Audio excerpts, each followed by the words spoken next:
Proof of Afterlife by Geometry was written in 1971. At that time there were no personal computers. There certainly was no virtual reality. The point is, the theory came first, and virtual reality came along 50 years later. Virtual reality is three-dimensional animation software. Animation software gives us a glimpse into how afterlife works. Both afterlife and three-dimensional animation software are based on geometry. Geometry applies to afterlife. It is no coincidence that geometry can be used to prove afterlife. So what I've done here is I've introduced this three-dimensional modeling software so you could see the similarities. Now, looking at this interface right now, this software is called Cheetah 3D, by the way, and it's excellent software. It's about $100, which is phenomenal value for what you get. I recommend that you go buy it. Anyway, we can think of this. We're looking through the camera at this three-dimensional model down here. So what we have a pyramid here, we've got a plane that slices the pyramid, and we've got a box sitting on top. You'll see this later in the theory. So what I can do now is I can use these controls up here, and I can go all around this, and you can see that this is fully modeled in 3 dimensions, and I can set this any way I want. So this right here is a 3-dimensional model of basically reality, an object in reality that is got its base in geometry. In the computer, that is a very small, takes very small amount of memory, but you can see it manifests as a fully 3-dimensional model. So what I can do now is I can hit the render button and I come up with this. So this is what we would see during life. In other words, this right here, here's the plane, we've got the material applied to it, we've got a transparency applied to it, we've got the box sitting. So as we go through life, we're seeing the rendering. We're not seeing the 3-dimensional model here. So as we go through life, we are building this 3-dimensional model. So I want to look at this interface a minute so you can see all the different elements that go into this. Just basically, we're building reality here. So down here we've got the materials. So basically what you do is like the plane here. This is the plane. So here's the plane. You can slide it around or whatever. We've applied this membrane material to the plane. So that's how that works. And then we've got the upper box and so forth. So and here's the camera. So right here we've got the position of the camera within the space. This is interesting because the camera is the location that we view life through. So that camera, as you can see here, looking at this view, is at a specific XYZ location in the environment. Now down here we've got a timeline. So you can think of this as the present. In other words, during life we're always in the present. But this timeline can be moved. So I can take this and I can slide it along. So basically it's like time travel. I'm moving through time, and you can see as the time changes, this animation will change. So I could play this quickly and you can see how that works. So anyway, the point here is using geometry with a fairly small amount of memory, we can build this 3-dimensional world. And then during life we see the rendering. As we go, we see this rendered out with everything in full detail. But as we go through life, we're doing this modeling phase as we go, and at the base of everything is geometry.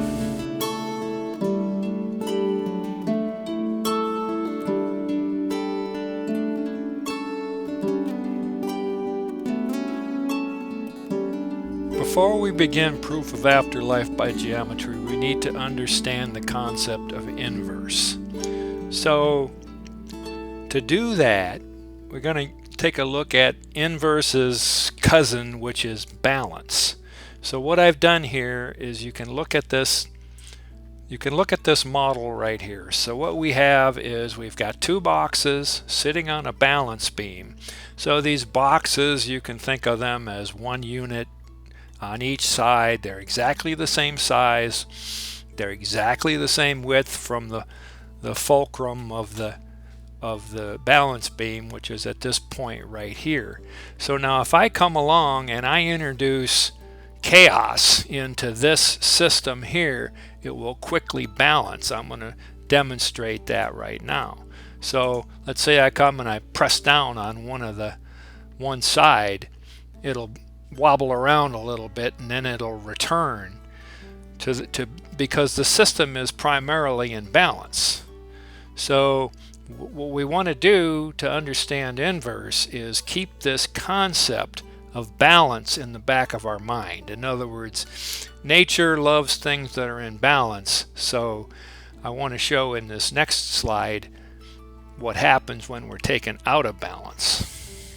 In this model right here, we've got two things in play, two variables in this situation. One is the distance from the fulcrum here to the center of the box here. That's one variable. The other variable is the size of this box. So if I increase the distance from the center of the fulcrum to the box, in other words, I take the box and I move it out here, it slides down and goes out of balance. So to remedy this situation, I reduce the size of the box and it returns to balance. Now these two elements, the distance from here to here and the size of this box, are said to be inverses of each other. And what that means is, as the distance from the fulcrum to the box increases, the size of the box itself decreases. So these two elements, the distance and the size of the box, have an inverse relationship with each other. And basically what that means is, because of balance in this situation as a requirement, as the distance increases, the size of the box decreases. In other words, as one gets larger, the other gets smaller, correspondingly smaller. So this system, defined by balance, is what is known as an inverse relationship. I want to take the boxes off of the balance beam and represent them like this. Now we have two boxes. We have one on the left here, we have one on the right here. What locks this system into inverses of each other is the fact that they always have to equal 1 regardless of their size. So the way you would read this is, we have a cube here with a volume of 1. We're going to multiply it by a cube on the right side that has a volume of 1, and that is going to equal 1. In other words, the equation down here reads like this: 1 times 1 equals 1. Now what we've done is we've taken that box on the left here and we've made it twice as big. In other words, it was 1 before, now it has a volume of 2. And just like on the balance beam, when the size of the box increases, something has to decrease in order to keep it in balance. So in this case, it's this right-hand box, which has now been reduced from a volume of 1 to a volume of 1/2. So what we have is the box on the left has doubled in size, and the box on the right has halved its size. So what we have as an equation down here now is we have 2 multiplied by 1/2 equals 1. Notice how the system still equals 1. It is still in balance.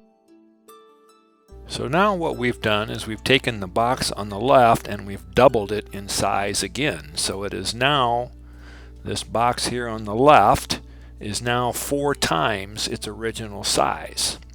In order for this system to stay in balance, this box on the right has now been reduced to 1/4 of its original size. So when you multiply the two together, it still equals 1.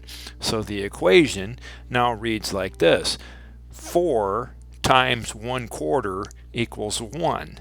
So what we have is these two boxes are inverses of each other. So when something happens to one, for example, it gets larger, you see a corresponding change in the other, it gets smaller, with the idea that the system being equal to 1 is what keeps the entire thing in balance.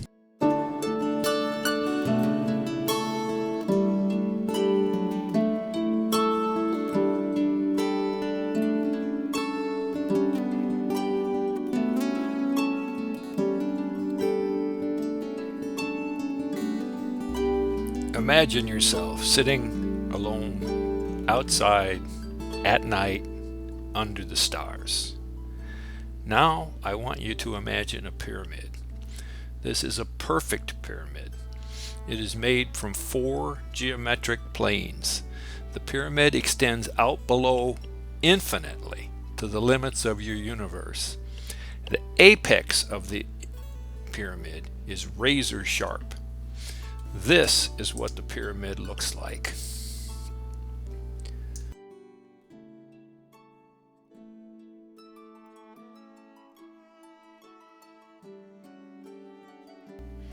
Now we are going to take a geometric plane and make a slice through the pyramid.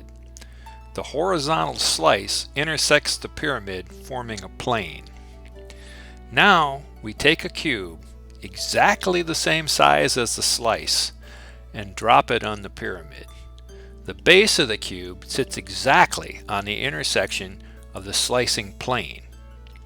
The center of the cube sits precisely at the apex of the pyramid. Now we add a second cube exactly the same size and we place it on the pyramid in exactly the same place.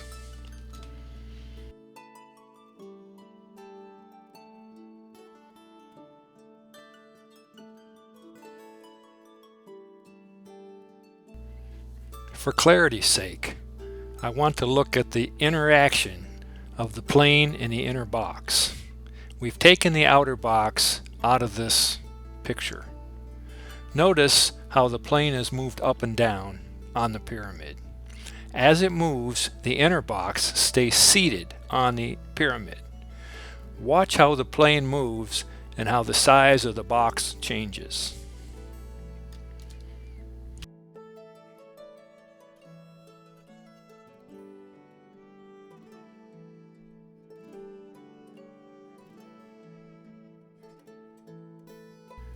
We have 2 boxes on the pyramid.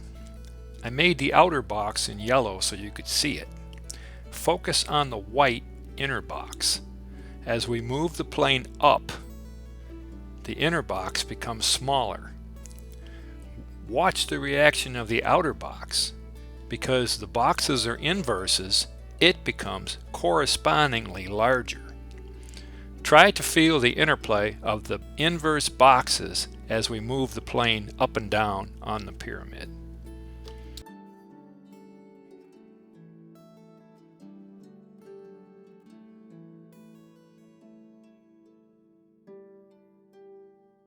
Now we are going to focus solely on the inner box. We slide the plane in, then begin moving it up towards the apex. As it moves, the inner box becomes smaller. Eventually, the plane will reach the apex of the pyramid. At this moment, the inner box is reduced to its smallest possible dimension. The inner box is now a perfect geometric point.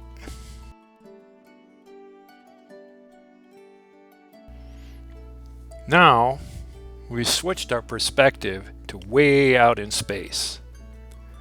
That is our pyramid, tiny, in the center of the screen. If you look close, you can see the slicing plane. This is the corresponding reaction of the outer box. As the inner box gets smaller, the outer box gets larger. As the inner box becomes a single point, the outer box expands to encompass the surrounding environment. Imagine sitting somewhere out at the far reaches of your environment, looking down at the apex of the pyramid. This image shows the outer box looking down at the inner box. The inner box, the point at the apex of the pyramid, is your conscious awareness. The outer box, the surrounding space, is your memory. Conscious awareness and memory are inverses of each other. Awareness is the location at the center of your environment with no length, width, or depth. Memory is the surrounding space with unlimited length, width, and depth.